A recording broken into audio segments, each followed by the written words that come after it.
¿Qué tal? ¿Cómo les va? Buena mañana para todos. Bienvenidos a este 27 de mayo, miércoles, frío. Buen día para todos. 6 grados tenemos en el sur del país, pero es una mañana clara y va a ser una jornada bastante soleada, por suerte, pero como les decía, fría, 97% de humedad. La máxima será de 17 grados hoy en las primeras horas de la tarde. Va a estar claro y algo nuboso durante toda la jornada. La única diferencia es que de mañana hay neblinas y está un poco más nublado, y de tarde más soleado y sin ningún pronóstico de lluvia para el sur del país. En el centro de Uruguay y en el litoral, 2 grados ahora en el centro, 4 grados en el litoral del país, 97% de humedad, la máxima será de 20 en ambos lugares. La mínima en el centro de Uruguay fue de 1 hoy, de 1 grado. Claro y algo nuboso con heladas en la mañana. También este es el panorama en el oeste del país, ¿no? En el oeste y todo el litoral. Heladas matinales, mínima de 1 grado también. De tarde va a estar claro con periodos de algo nuboso y neblinas y bancos de niebla. Por último, en el norte del país vamos a contarles cómo está el tiempo en este momento. 6 grados ahora, 99% de humedad, la máxima será de 21. De mañana claro y algo nuboso con heladas agrometeorológicas, y de tarde claro y algo nuboso con neblinas. No hay pronóstico de agua ni para hoy ni para mañana. Todo pasa. Las noticias en bandeja. La contadora Maya Sicurel podrá esperar en libertad si se da lugar al pedido de extradición solicitado por Panamá para que responda sobre un presunto blanqueo de activos en la trama de sobornos de la empresa Odebrecht. El fiscal Ricardo Lackner dijo que a su entender hay méritos para extraditar a Sicurel, pareja del ministro de Educación y Cultura, mientras la defensa niega cualquier vínculo de la profesional con las empresas investigadas en Centroamérica. El Ministerio de Salud informó que se completó el cupo de citas para vacunación antigripal, tanto vía web como vía telefónica, y la campaña llegará al 1.000.000 de dosis suministradas. Todas las personas que ya están agendadas recibirán su vacuna en la fecha reservada y el proceso terminará el próximo 30 de junio. La Biblioteca Nacional festejó el Día del Libro y su aniversario 204 con la familia de Tomás de Matos donando libros, papeles personales y objetos importantes del escritor. Por la emergencia sanitaria, este año la celebración fue distinta, sin actividad presencial, salvo la conferencia de las autoridades, y con un importante movimiento en redes sociales. El presidente de la calle Pou se comunicó con Eduardo Leite, gobernador de Río Grande do Sul, en el marco de la situación fronteriza en Rivera y en Santana do Livramento y el aumento de casos de COVID-19. Estamos en diálogo para compartir esfuerzos entre nuestros equipos de salud para mantener una acción cooperativa en nuestra frontera, sostuvo en su cuenta de Twitter el jerarca brasileño. La pandemia del nuevo coronavirus dejó más de 350.000 muertes en el mundo y los infectados ya superan los 5,5 millones en todo el planeta. En América del Sur, si bien Brasil es el país más golpeado, la crisis es cada vez mayor en Perú, que superó 5.700 casos en un día, y su gobierno avisó que vienen semanas difíciles. Y la Asociación Uruguaya de Fútbol se prepara para retomar el torneo de apertura el 15 de agosto, pero para ello debe tener el visto bueno de las autoridades sanitarias. El presidente de la AUF, Ignacio Alonso, presentó el protocolo sanitario para el regreso a la actividad ante la Secretaría Nacional del Deporte, y si es aprobado, se confirmará la fecha del reinicio del certamen. Con Mariano Todo pasa. Todo pasa. Con Mariano López y Paula Barquet. 7:06 de la mañana, les contamos que hoy vamos a entrevistar después de las 8 al ministro de Transporte y Obras Públicas, Luis Alberto Heber. Hoy también estaremos charlando con el fotógrafo y periodista Nicolás Garrido, que escribió el libro sobre Juan Sartori, Nadie es dueño de la política. Él fue el fotógrafo de Juan Sartori durante la campaña el año pasado y bueno, ahora publicó un libro. Sí, él fue fotoperiodista, como dicen en El Observador, del claro. Observador. Y después pasó a trabajar en otras cosas, ¿no? Entonces la mirada periodística de un candidato muy interesante. Y hoy también, por ser miércoles, tenemos el espacio musical de Fernando Pelu Pereira. Bien. Vamos a desarrollar los temas. El SINAE divulgó anoche el informe de situación de la pandemia de COVID-19 en Uruguay. Según esos datos, durante la jornada se realizaron 774 análisis con solo 2 resultados positivos. En Rivera, donde está puesto el foco de las autoridades, se procesaron 56 test con un solo positivo. Hasta el momento Uruguay registró 789 casos positivos, 2 más que el lunes. De ese total, 638 ya se recuperaron y 22 fallecieron. Actualmente hay 129 casos activos, 5 personas en CTI, no hay pacientes en cuidados intermedios y del total de positivos confirmados, 104 corresponden a personal de la salud. 95 de ellos ya se recuperaron, 8 están cursando la enfermedad y 1 persona falleció. Lo que hay que decir de Rivera es que ayer es importante que si bien hubo un solo caso nuevo, hay que decir que hay 30 personas cursando la enfermedad en ese departamento, ¿no? Concentradas aparte en la capital departamental. Eran 29 casos activos hasta ayer temprano, ahora son 30 casos activos en la ciudad de Rivera. Los departamentos con casos activos al día de hoy son 6: Artigas, Canelones, Maldonado, Montevideo, Rivera y Río Negro. Y desde que se detectó la enfermedad en Uruguay, desde que declararon la emergencia sanitaria en el país, ya se procesaron casi 40.000 test, exactamente 39.469, de los cuales 38.511 dieron negativo y 958 arrojaron resultado positivo. Los investigadores del Instituto Pasteur y la Universidad de la República van muy avanzados y a punto de terminar el diseño y la preparación de 200.000 test serológicos que van a ser puestos a disposición del Ministerio de Salud Pública y que van a permitir determinar si un paciente tuvo COVID-19 en su cuerpo en algún momento y si tiene o no anticuerpos de la enfermedad, que no necesariamente es lo mismo. El anuncio fue realizado ayer por el director del Instituto Pasteur, Carlos Battiani, en una recorrida en la que estuvo el director de la Oficina de Planeamiento y Presupuesto, Isaac Alfi, y otras autoridades. Ayer Battiani dijo que estos test serológicos van a ser fundamentales para que Uruguay pueda dar una buena respuesta a la enfermedad. Y Alfi, por su parte, subrayó que los test van a permitir un avance y estudio posterior más allá del diagnóstico en sí de la investigación. Los test van a ser financiados por el Fondo de Convergencia Estructural del Mercosur, el FOSEM. Esta iniciativa también va a permitir que el Pasteur produzca 100.000 kits de diagnóstico serológico que serán para Argentina y unos 90.000 para Paraguay. Y el trabajo involucra un total de 50 investigadores de diferentes áreas de la universidad y del instituto. Por eso ayer Alfi, en conferencia de prensa, destacó la convergencia de investigadores y este logro en tan poco tiempo. El desafío acá fue doble, porque pasar de la investigación, que tiene sus tiempos, a colaborar operativamente en un diagnóstico, ¿sí? Y después pasar operativamente a producir, ¿sí? los test de diagnóstico, ¿sí? No es algo fácil, más bien es algo muy difícil. Las especialidades son diversas, ¿sí? Y claramente no solo hubo buena voluntad, hubo muchísimo trabajo, muchísimo pienso, inclusive no solo de los investigadores y personal del Instituto Pasteur, también de la Universidad de la República, que colaboró y puso a su gente, todos voluntarios, hasta el momento todos voluntarios, ¿sí? Para avanzar y avanzar rápido. Por su parte, Luis Barbeito, el investigador superior del Pasteur y encargado también de aplicar los fondos del FOSEM, dijo que estos test van a permitir diagnosticar la cero prevalencia y explicó que esto es útil en la meseta de la pandemia, cuando hay un número importante de personas infectadas o que pasaron la enfermedad. El manejo epidemiológico se basa mucho en esto para saber cuáles son los riesgos que tiene una sociedad de enfrentar un nuevo patógeno, dijo Barbeito. Estos test funcionan de la siguiente manera: se pincha en el dedo del paciente, la muestra de sangre se ingresa en un dispositivo y esto va a permitir a los médicos saber si la persona entonces tuvo COVID-19 y si tiene anticuerpos generados.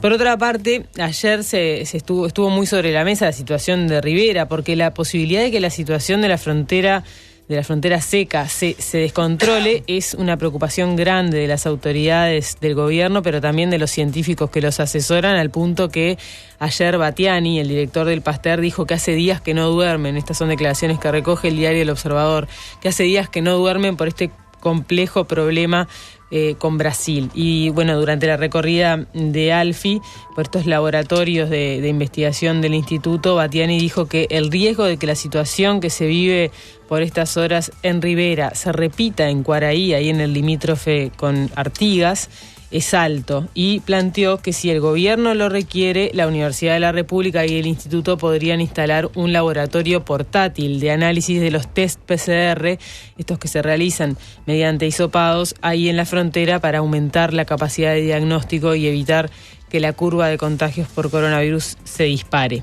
Hasta el momento, cada vez que apareció un brote, las autoridades lograron hacer los testeos, identificar los casos de contacto, mantenerlos en cuarentena y apagar ese foco, ese brote. Esto ha sido buena parte del éxito de lo que ha hecho Uruguay con la pandemia, pero bueno, Battiani teme que en esta ocasión no se pueda lograr, y si hay demoras en los diagnósticos y en sus análisis, eso complejiza la situación. Él decía: hay que hacer el control por virología molecular, montar un laboratorio que lleve esas capacidades diagnósticas a la zona, porque es la única forma en que Uruguay tiene de poder manejar esa frontera enorme que tiene con Brasil, un país que está segundo en el mundo con más de 330.000 contagios, como hablábamos ayer.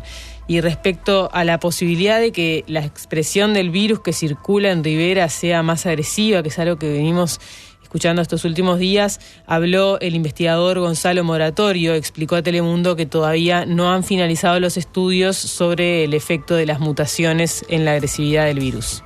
Todavía no hay un conocimiento en este virus de que haya alguna estirpe o cepa que sea de forma cabal más virulenta o que esté totalmente demostrado. ¿Por qué?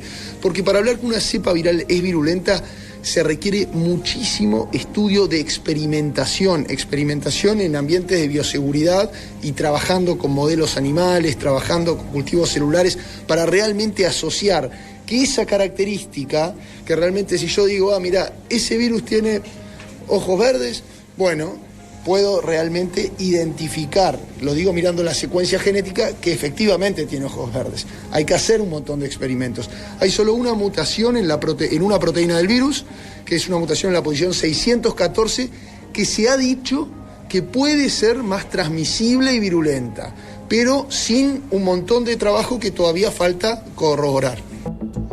Bueno, y el fin de semana ya se instaló en Rivera un equipo de detección PCR para acelerar la obtención de los resultados, que son unos 60 por día. Estos test que está haciendo, que está, digamos, dirigiendo estadísticamente el Instituto Nacional de Estadística, y que terminarán mañana jueves. Y eso va a llevar un par de días de conocer los resultados. Nos lo decía ayer la intendenta de Rivera, Alma Galup. Pero bueno, más allá de este equipo de detección que ya se instaló en Rivera, los científicos visualizan que se necesitan más, como les decía, porque bueno, en Salto, por ejemplo, la referencia en la región es Salto, tienen capacidad para procesar hasta 100 muestras diarias, y en el equipo que tienen en Tacuarembó todavía no está procesando porque el sistema no está lo suficientemente controlado. También se está montando un laboratorio de diagnóstico y de análisis en la sede de Rocha del Cure, así que ahí están fortaleciendo entonces todo lo que es diagnóstico en la frontera. Veamos ahora los cambios que se le vienen haciendo a la ley de urgente consideración. Los senadores de la coalición multicolor acordaron sustituir 330 artículos de la ley. Se cambian, o sea, se sustituyen 330 artículos de la ley de urgencia y retiran otros 35. Todo esto después de la negociación interna. Entre estos cambios se encuentra un nuevo artículo que habilita a los comercios a ofrecer descuentos en los pagos con dinero efectivo, algo que estaba prohibido por la Ley de Inclusión Financiera que fue aprobada durante los gobiernos del Frente Amplio. El senador blanco Jorge Gandini dijo ayer que el Frente le hizo un gran favor a los bancos con la aprobación de la ley, que ellos llaman la ley de bancarización. En diálogo con Televisión Nacional, Gandini comentó que la LUC permitirá que se puedan hacer transacciones al contado de hasta $100.000. La ley vigente establece como tope $4.500. La mayoría de las transacciones comunes están por debajo, pero los inmuebles, por ejemplo, pasan por un instrumento financiero bancario, declaró Gandini. Los otros días, Martín Valcorba, el ex asesor del Ministerio de Economía y un referente de la inclusión financiera, fue entrevistado en el programa Más Temprano que Tarde de Radio El Espectador y había dicho que estaba muy preocupado por esto. Él señaló, una modificación fundamental tiene que ver con el manejo de dinero en efectivo, que en la ley de inclusión financiera el tope era de ese dinero que les decíamos, ¿no? Los $4.500, un estándar también utilizado como máximo en otros países de Europa. Y él mencionaba los ejemplos de España, Italia y Portugal. Y agregó, la LUC eleva el monto a $100.000 y elimina el artículo de la ley de inclusión financiera que impedía el fraccionamiento de pagos, evitando así que, por ejemplo, alguien pudiera pagar con $1 millón en efectivo en 10 cuotas de $100.000, básicamente. No, alguien puede pagar un palo verde, $1 millón, con 10 entregas de $100.000. Eso se podrá hacer también a partir de ahora si se aprueba este artículo. Gandini también señalaba ayer que se acordó quitar de la ley de urgente consideración el artículo que derogaba el artículo 37 de la ley de inclusión financiera que prohíbe el fraccionamiento en el pago con efectivo. Hay otras críticas que vienen de la oposición, ¿verdad? Del exoficialismo. Alfredo Asti, que en esta legislatura no integra la bancada Frente Amplista, pero que en las pasadas fue actor clave en la redacción y defensa de la inclusión financiera, dijo a Montevideo Portal que este nuevo artículo es un paso atrás. Es un paso más hacia el desarmado de la inclusión financiera y en particular de la disminución del uso del efectivo. Fomentar en este momento, a través de un artículo agregado a último momento solamente, tiene el objetivo de facilitar la evasión. La meta final tiene que ver con destruir el camino que se había iniciado, un camino que comenzó para igualar el accionar de los servicios financieros, no a los bancos, que de hecho en un principio no estuvieron a favor, declaró Asti. Además, indicó el ex legislador de Asamblea Uruguay que no hay ningún fundamento para limitar el uso de los medios electrónicos de pago, salvo que se quiera facilitar la evasión fiscal y la informalidad. Y en relación a la LUC también les contamos que, el capítulo referido a las normas sobre menores privados de libertad, que fue el más discutido a la interna de la coalición de gobierno porque tenía legisladores que se resistían de los 5 partidos, fue bastante modificado. Hubo idas y vueltas, reuniones diarias de coordinación y negociación y al final los legisladores se pusieron de acuerdo en suavizar el endurecimiento, de las penas a los menores. Se va a mantener la pena máxima de 5 años, tal como estaba prevista, para casi todos los delitos que cometan los adolescentes infractores. Tal como estaba prevista antes de la LUC, ¿no? La LUC tenía un aumento bastante grande y ahora lo único que se cambia es que va a haber excepciones en el homicidio intencional agravado y muy especialmente agravado, en la violación y el abuso sexual especialmente agravado, que sí tendrán una pena máxima de 10 años. Esa es la modificación principal. Algo de esto hablábamos el otro día con Jorge Gandini, el senador Blanco. Ahora lo podemos comentar un poco más detallado. El aumento de la pena mínima propuesta para los delitos gravísimos, que pasará a ser de 2 años en vez de 1, afectará a quienes cometan estos delitos que les decía, ¿no? Homicidio intencional con agravantes especiales y algunos otros más, lesiones gravísimas, violación, privación de libertad agravada y secuestro. Esos son los que aumentan su pena mínima. Se sacaron de la versión final los delitos de rapiña, de extorsión, de abuso sexual y de tráfico de estupefacientes. Antes de llegar a este acuerdo, algunos legisladores se oponían particularmente a duplicar la pena mínima para el delito de rapiña, por el que se institucionaliza al 60% de los menores infractores. A su entender, al entender de los legisladores que se oponían a esto, este incremento punitivo iba a llevar a que el INISA, el Instituto Nacional de Inclusión Social Adolescente, tuviera una saturación, ¿no? Problemas operativos, porque esto iba evidentemente a aumentar la población carcelaria. Y tampoco se va a eliminar el régimen de semilibertad para los delitos gravísimos, como inicialmente pretendía el proyecto original del gobierno. La nueva redacción da margen al juez para aplicarlo en todos los casos, pero con ciertas condiciones y siempre como segunda medida. Cuando el adolescente cumpla la mitad de la pena, el juez podrá concederle el régimen de semilibertad siempre y cuando haya un informe favorable del INISA y del fiscal. Esto no cambia demasiado de la forma en que funciona hoy, nos lo explicaba Gandini el lunes. En realidad ya no es un sistema que se aplique a discrecionalidad, digamos. Es un sistema que se considera muy excepcional, así que no es que cambie demasiado en la práctica esta nueva disposición. La propuesta del Poder Ejecutivo, la propuesta original, fue resistida por Rosana de Olivera, en realidad. ¿Te acuerdas que teníamos la confusión de cómo era el apellido? Bueno, Rosana de Olivera es la presidenta del Instituto Nacional de Inclusión Social Adolescente. Cabildante ella, es la sucesora de Fulco, de Gabriela Fulco, y ella se opuso a este proyecto del gobierno, compareció en la Comisión Especial del Senado que trataba el proyecto de la ley y se apegó entonces a las cifras de un informe que había elaborado el Departamento de Planeamiento y Presupuesto de ese organismo, también siguiendo la línea de Fulco, que fue de punta contra estas modificaciones. De aprobarse la reforma que impulsaba el Ejecutivo para poder abordar el peor escenario posible, según ese estudio del que se agarraba de Olivera, sería necesario un incremento presupuestal de 1.800 millones de pesos, unos 40 millones de dólares, en todo el periodo de gobierno. La delegación del INISA había planteado que los artículos del proyecto de ley podrían desembocar en un pico de 660 menores institucionalizados en 2024. Desde 2013, cuando hubo un pico de 633 menores recluidos y no prosperó el aumento punitivo que proponía el entonces presidente José Mujica, desde 2013 se viene produciendo un descenso sostenido de los casos y esto iba a implicar, por supuesto, un aumento importante. Bueno, empezó la encuestitis de cara al último domingo de septiembre, porque la campaña ya arranca de vuelta, se retoma. Para algunos nunca paró, para otros se retoma ahora, ¿no? Efectivamente no hubo actos y no va a haber por mucho tiempo, pero sí la actividad proselitista de los candidatos empieza otra vez. Tuvieron que recalcular. ¿Cómo lo hacemos ahora? Bueno, y de hecho hubo mucha suspicacia por las actividades de algunos de los candidatos, ¿no? La campaña solidaria que inició Laura Raffo, el trabajo en el Maciel que retomó Álvaro Villar en este periodo, las iniciativas en materia de ingeniería que hizo Daniel Martínez también para luchar contra la pandemia. Mucha gente decía, esto es campaña también, muchachos, gracias, pero esto es campaña, y sí. Bueno, ahora hay una encuesta. Eso es como si estuviera mal hacer campaña, ¿viste? Que hay como un fantasma de está mal. No está mal. Está haciendo campaña, Sí, o lo que la gente critica es que estás mezclando. Claro. Se mezcla que todo. No tenés una intención tan pura. Queda medio difuso ahí, sí.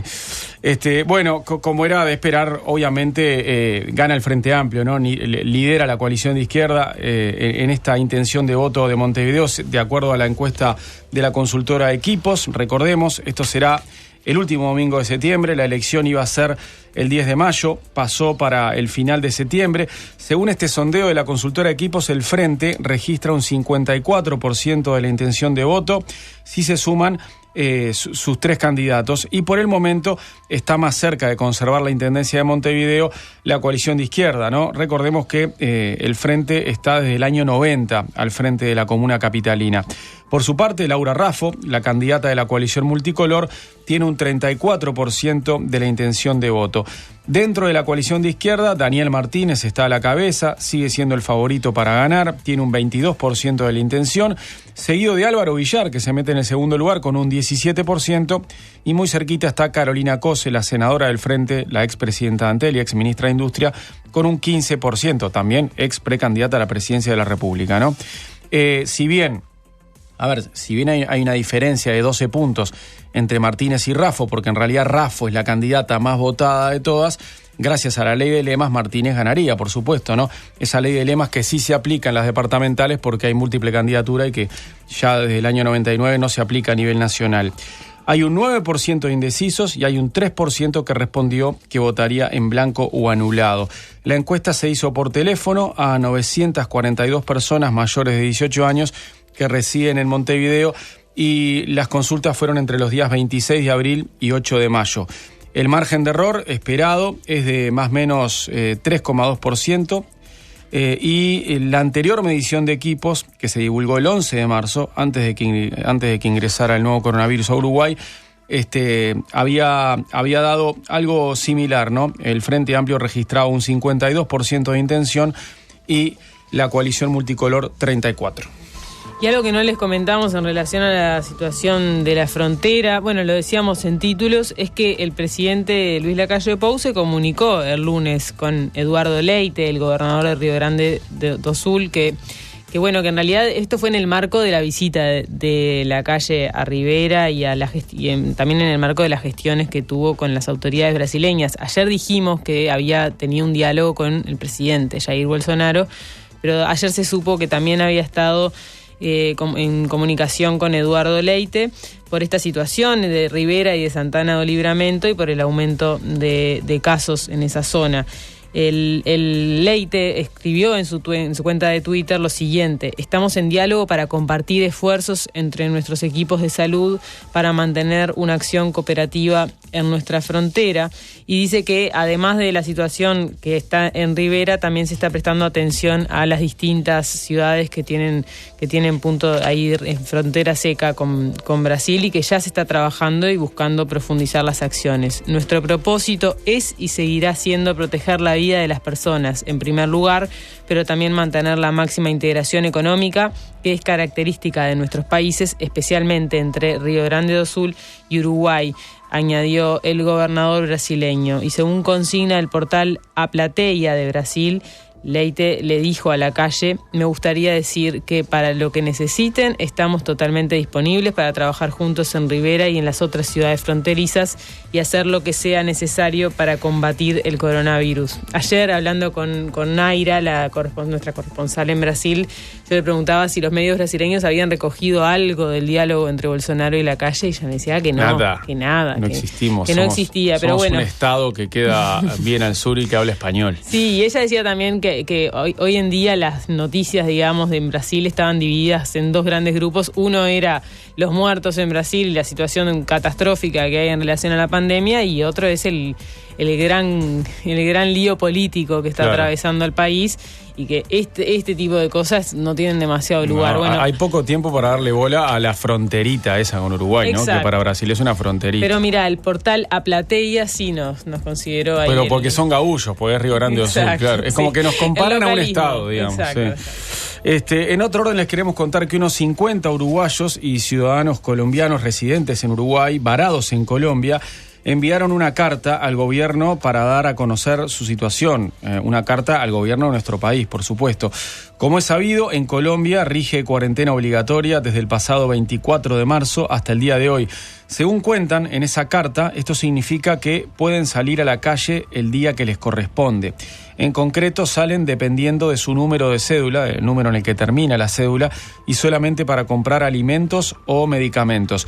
A esto se le suma el cierre de fronteras, dispuesto por el gobierno hasta el 31 de agosto, pero también con la problemática de tener cerradas las fronteras a nivel nacional, ¿no? Los uruguayos cuentan con que se viene trabajando con las autoridades respectivas hace ya 2 meses, pero la respuesta continúa siendo la misma, que están trabajando en esto, pero no hay avances. Detallan que a algunos de ellos se les está terminando la plata, ¿no? Se están acabando los recursos para seguir viviendo de manera decente y segura en Colombia. Como se imaginarán, esto nos tomó de sorpresa y en un país que no es el nuestro. Es por esto que apelamos al sentimiento de humanidad y solidaridad que caracteriza a todo nuestro país para que hagan visible esta problemática y que el gobierno, de una vez por todas, nos pueda repatriar. Esto es lo que indican en la misiva. Ya en el final del texto, los uruguayos aseguran que es difícil expresar la angustia, la desesperación y la vulnerabilidad que están viviendo en estos momentos donde se encuentran enfrentando una pandemia mundial en un país que no es el de ellos y sin un respaldo médico, sin un techo y sin un plato de comida seguros. Agregan: queremos que se sepa la verdad, necesitamos ayuda de nuestro gobierno, de nuestra Cancillería. Nos sentimos abandonados y sentimos que se están vulnerando nuestros derechos. Necesitamos volver a casa, expresan finalmente. Por su parte, fuentes de la Cancillería le dijeron a los colegas de Montevideo Portal que todos los varados que ingresan en el concepto varado de Cancillería ya fueron repatriados. Sin embargo, tienen conocimiento de que hay uruguayos que quieren volver y están trabajando en la medida de lo posible para colaborar con ellos. Pero todavía para esta gente no hay novedades. Todo pasa, cuarta temporada. César Sanguinetti, Fernando Pereira, Mario Bardanca y Nicolás Bagatini. Cuarta temporada. Las columnas en Todo pasa.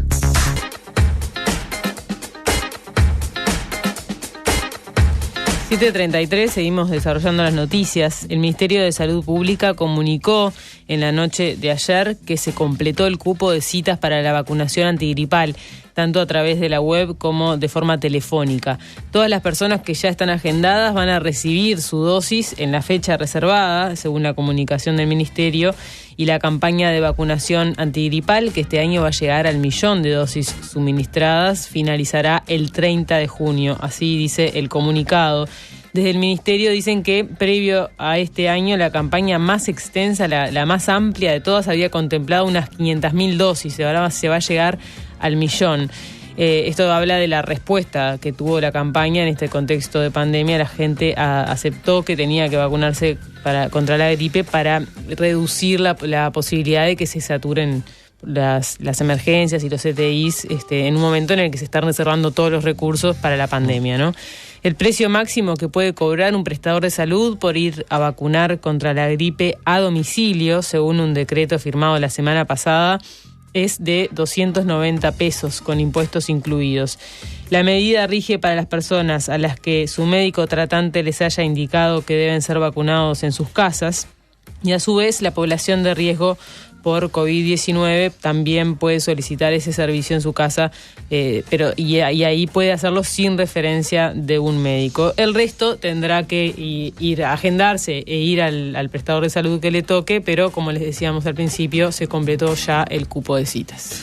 Cambiamos de tema. La justicia resolvió levantar el arresto administrativo de la contadora Maya Sicurel y ahora esperará en libertad la decisión final de la justicia sobre el pedido de extradición que envió Panamá, donde es investigada por su presunta participación en la trama de sobornos internacionales que montó la famosa constructora brasileña Odebrecht, una causa por la que volaron hasta presidentes, ¿no?, y expresidentes sudamericanos. La mujer, que es pareja del ministro de Educación y Cultura, Pablo da Silveira, fue absuelta en la investigación que se inició acá en Uruguay por parte del fiscal Luis Pacheco, quien pidió el archivo del caso tras determinar que no había vinculación de la contadora con empresas de la trama de sobornos.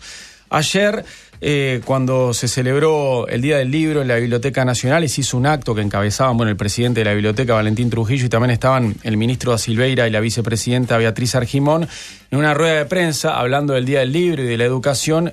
Ileana da Silva le preguntó sobre este tema a Pablo da Silveira y dijo: ya dije que no voy a hablar públicamente de esta cuestión y mucho menos en este lugar, la Biblioteca Nacional, y así eludió el tema. Y me imagino el tono. Sí. Me imagino el tono. Sí. Lo estoy escuchando. Lo estoy escuchando. Aparte, yo me imagino que es un tono similar al que tenía cuando era profesor nuestro en la facultad, que con algunos alumnos tenía ese tono, ¿viste? Era un recontra estricto, así lo era como profesor. Que tremendo. No te deja ni media reacción. Chao. Y bueno, de esa manera eludió el tema y no habló públicamente. Sí habló, por supuesto, el fiscal Ricardo Lackner. Vamos a recordar que Lackner es el fiscal de delitos económicos y complejos, y él, en rueda de prensa ayer, dijo que a su entender hay méritos para extraditar a Sicurel.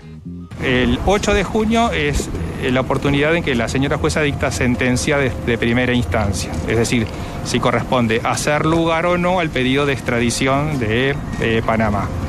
A partir de ahí, según el resultado, se puede apelar, es decir, y a segunda instancia, es decir, otro proceso donde se revisa lo actuado según los agravios que se puedan manifestar, y aún todavía queda una instancia de casación. Esa sería la instancia definitiva, que es lo que está un poco, lo que insume, digamos, los tiempos que se llevan en estos procesos.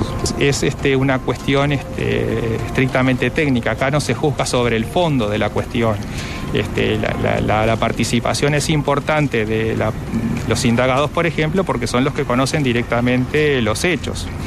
En este caso, lo que se debate es si el pedido formalmente se ajusta a las previsiones del tratado de extradición.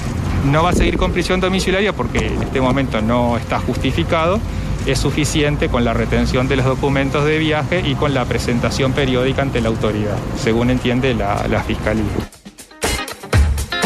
Ahí estaba Lackner, ¿no?, explicando lo que se viene. Como les decíamos, ayer se realizó esta nueva audiencia ante la justicia por el pedido de extradición a Panamá.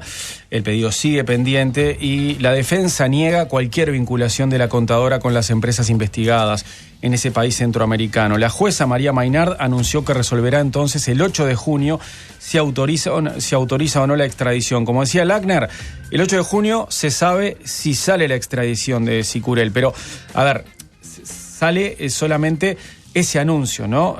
Si sale o no la extradición, en realidad en los hechos se conocerá después. Puede llevar meses el proceso, porque resuelven el 8 de junio, pero después puede venir, por un lado, una apelación y por otro lado, el recurso de casación. Otra novedad judicial es que después de 20 meses recluido en prisión, el músico y docente Guillermo Freixedo esperará el juicio en su casa. Esto es una información que da hoy el diario El País.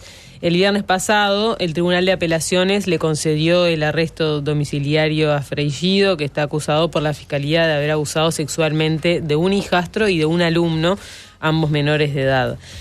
Según indicaron al País fuentes cercanas al caso, el tribunal entendió que no hay riesgo de fuga ni de obstaculizar la investigación fiscal, algo que al principio de todo esto, si te acordás, Mariano, se temía que Freixedo se fuera porque ya había habido alguna situación medio confusa y por eso había ido directo a prisión preventiva en ese momento. Y el lunes 11 de mayo se realizó una audiencia judicial para decidir sobre las medidas cautelares de Freixedo, que fue formalizado el 21 de septiembre de 2018. Estaba en prisión preventiva, como les decía.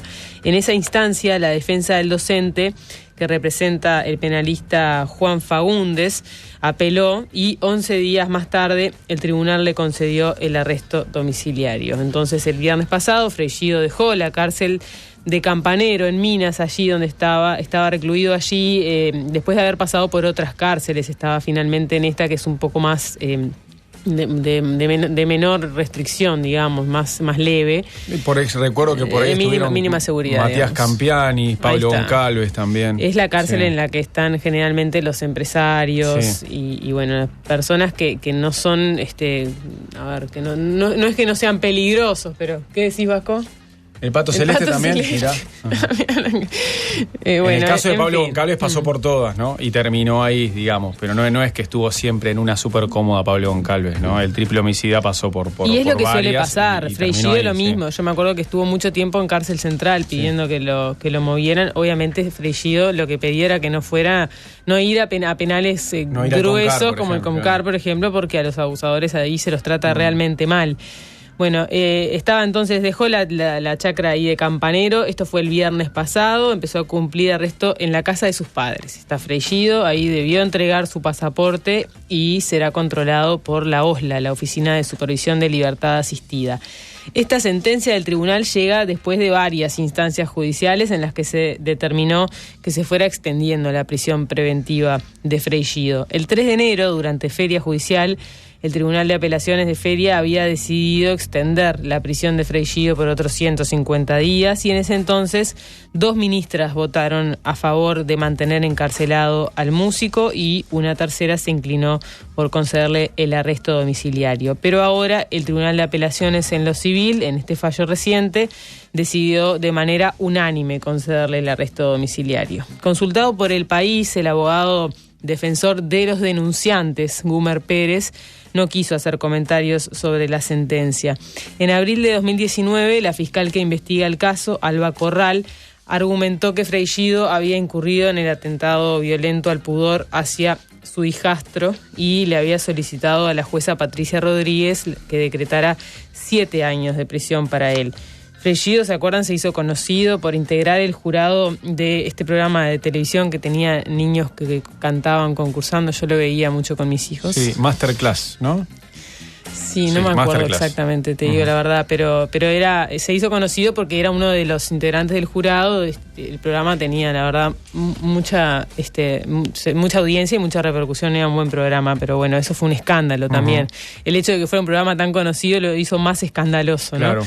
Y él era docente de música también en varios colegios, dirigía además un coro de niños y después de haber sido denunciado, esto fue a fines de 2017, por su ex pareja y madre de uno de sus alumnos, fue desvinculado de todas las instituciones educativas en las que trabajaba y también de este programa de televisión. Sí, estaba el programa al aire cuando pasó esto y había varias emisiones grabadas con Freijido laburando como jurado y tuvieron que sacarlas. Tuvieron que sacarlas. Y regrabar programas, sí. Pasamos a otro tema. Un hombre de 66 años, médico de profesión, fue apuñalado por otro de 64, quien le había recriminado minutos antes que se pusiera tapabocas para ingresar al comercio en que ambos estaban en Avenida Italia y Solano López, en el buceo. Increíble. O sea, la discusión por un tapabocas termina con un apuñalado. Según relataron Subrayado y Telemundo, el hombre agredido entró al local comercial sin tapabocas y otro hombre lo increpó. El que ingresó sin tapabocas es médico y el que lo increpó le dijo: tenés que usar tapabocas. El médico le habrá dicho: yo soy doctor, soy médico, sé lo que tengo que hacer, y no se lo puso. Bueno, se produjo ahí una pelea que terminó cuando el agresor se retiró del lugar, ¿no? Ahí fue una discusión fuerte y minutos después vuelve el comerciante, el de 64, con un cuchillo de unos 15 centímetros, buscó y encontró al médico en la puerta de una farmacia que estaba al lado. La farmacia pertenece a la pareja del médico, de la persona agredida, y ahí lo apuñaló. O sea que estamos hablando de dos personas que se conocían seguramente, ¿no? Claro. Porque uno era un comerciante y otro era la pareja de una comerciante vecina, digamos, de la misma cuadra. Ahí se dio... Y tiene que haber habido algo previo, ¿no? Claro, o sea, no puede ser que de cero, por el tapaboca, se generó esto.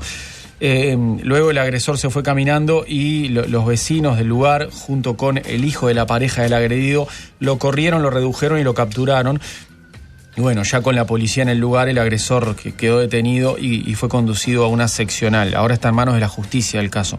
El doctor fue trasladado de inmediato al sanatorio del Casmu y, de acuerdo al reporte médico, se encuentra fuera de peligro. Fuentes de la Fiscalía afirmaron que, en principio, el agresor puede ser imputado por un delito de lesiones personales que tiene una pena de 3 meses a 1 año de prisión. Todo pasa, el periodístico de Océano.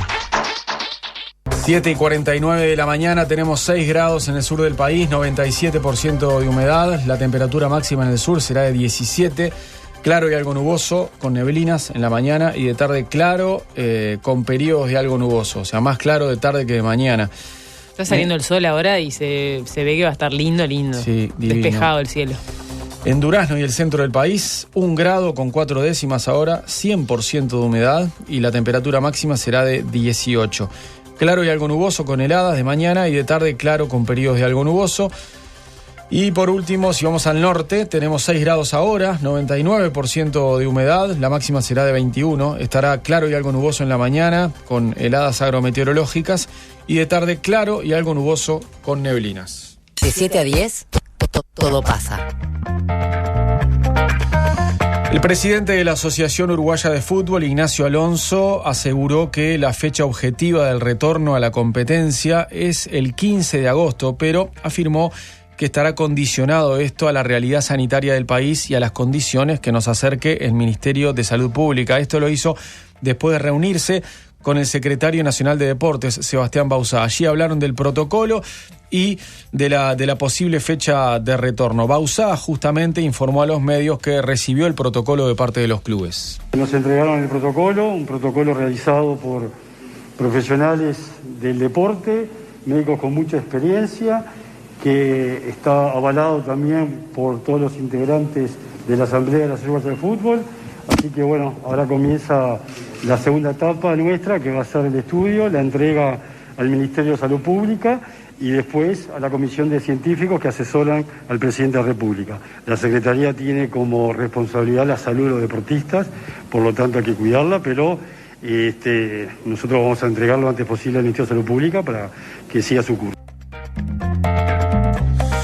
El número 1 de la AUF, Ignacio Alonso, habló sobre la posible fecha, ¿no? Porque lo que genera más ansiedad es cuándo se vuelve a entrenar y cuándo vuelven los partidos, cuándo retorna la actividad oficial. Primero explicó que van a esperar a la aprobación del protocolo para fijar el inicio del campeonato y los entrenamientos. Una vez que esté aprobado el protocolo por la autoridad sanitaria, nosotros vamos a celebrar una reunión de Consejo Ejecutivo y en esa reunión, de acuerdo a la información que esté arriba de la mesa, a las condiciones sanitarias, y ya con esa resolución vamos a ponerle una fecha de inicio del campeonato que también viabilice con fechas claras el retorno a las actividades de entrenamiento. Y luego sí, Alonso habló de esa fecha del 15. Todavía no se confirmó esto, ¿no? Podría ser después del 15 de agosto, pero hay clubes que todavía confían en que podría retornar el campeonato el 1 de agosto. En realidad desean que empiece el 1 de agosto, pero estamos lejos de que eso pueda suceder. Escuchemos a Ignacio Alonso.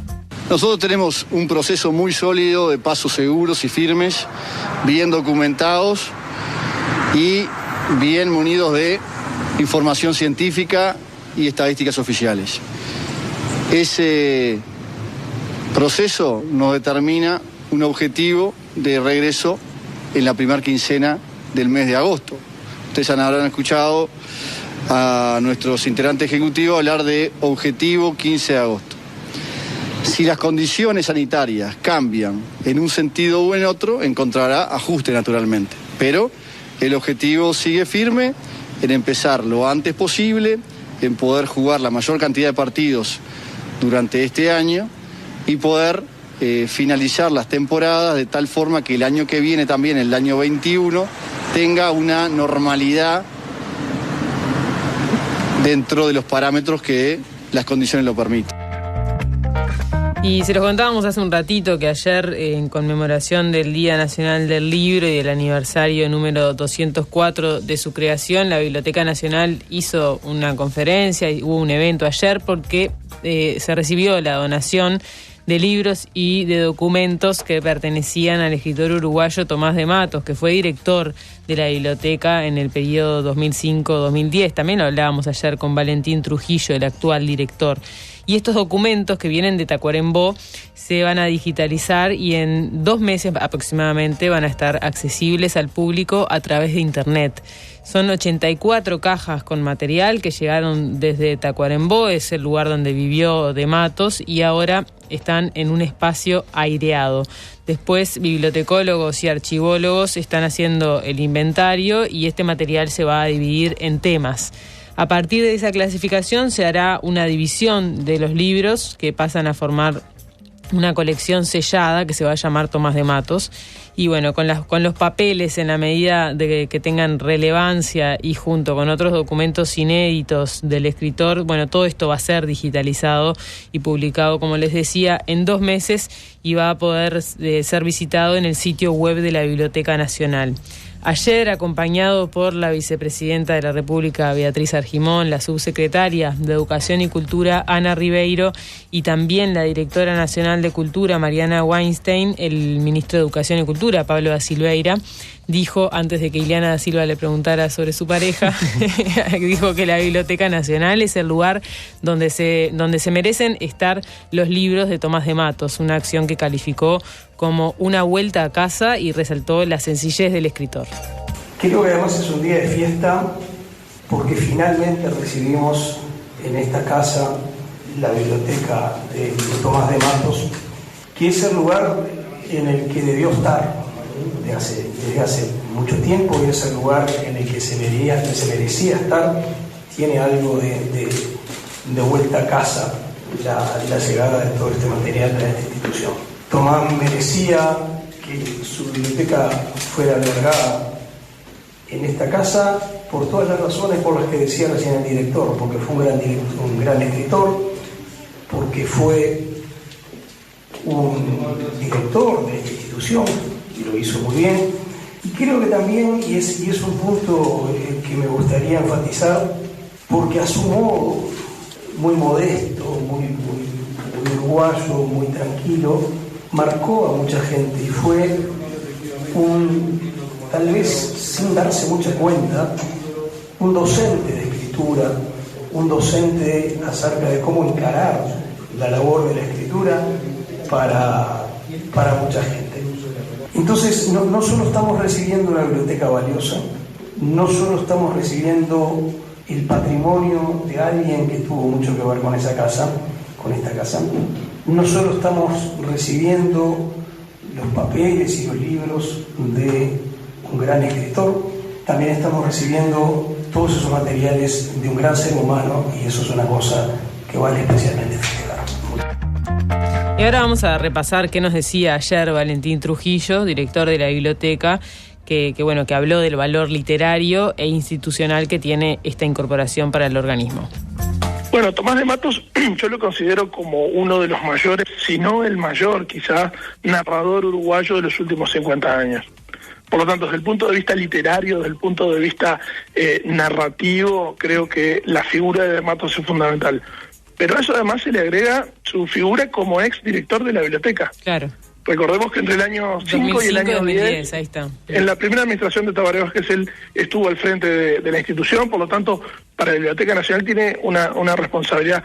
Sí, como gran escritor, gran narrador, gran cuentista, la biblioteca tiene una responsabilidad literaria o artística, en este caso también tiene una responsabilidad institucional.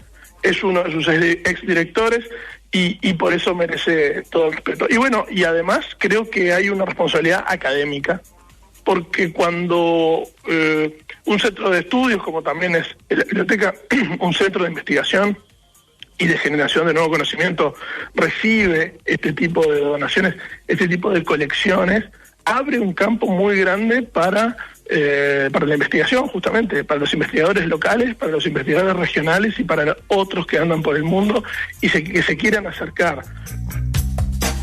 De la escena internacional destacamos algo que llega de Venezuela. Los datos oficiales de la crisis por la COVID-19 sitúan a este país caribeño entre los países del mundo con menos casos, con poco más de 1.000 contagios y una decena de muertes, pero diferentes asociaciones y la Academia de Ciencias Físicas, Naturales y Matemáticas cuestionaron esa información como se cuestiona todo lo que llega de Venezuela.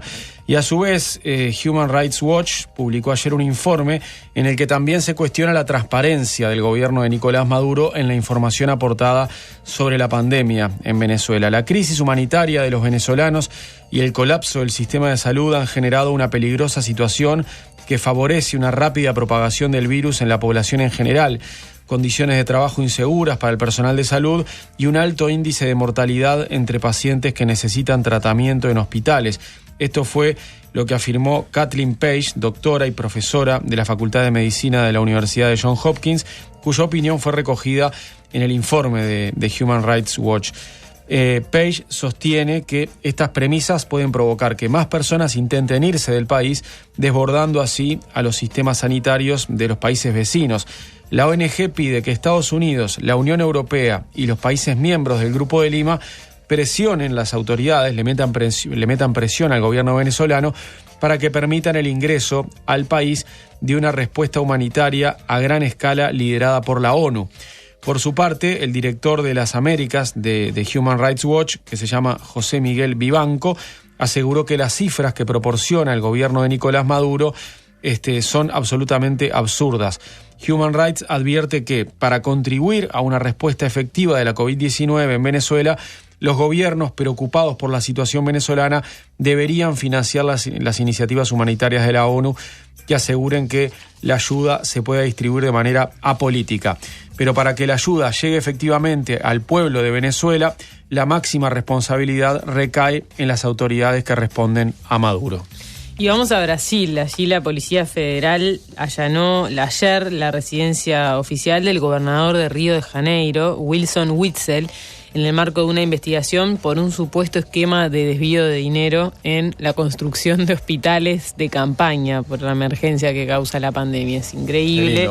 La Policía Federal informó en un comunicado que las pruebas iniciales apuntan a la existencia de un esquema de corrupción que involucra a una organización social contratada para la instalación de hospitales de campaña y funcionarios de la cúpula de la gestión del sistema de salud del estado de Río.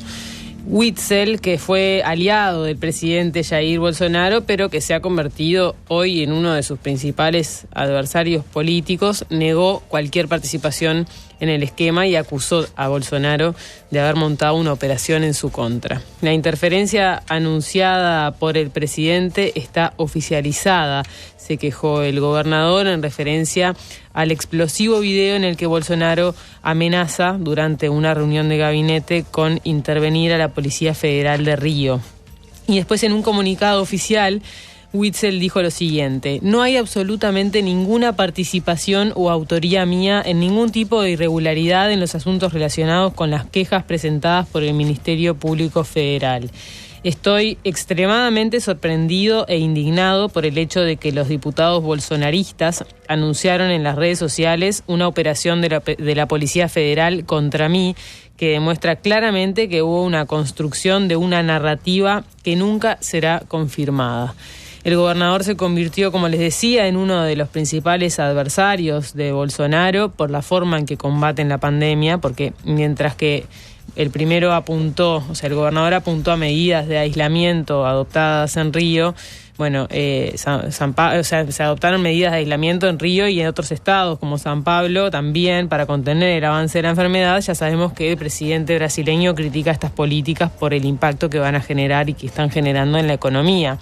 Después del allanamiento de ayer, Bolsonaro felicitó, de hecho, a la Policía Federal por este operativo contra el gobernador de Río. Dijo en su contacto diario con la prensa y con sus seguidores en Brasilia: felicitaciones a la Policía Federal, me enteré ahora por los medios, felicitaciones, insistió.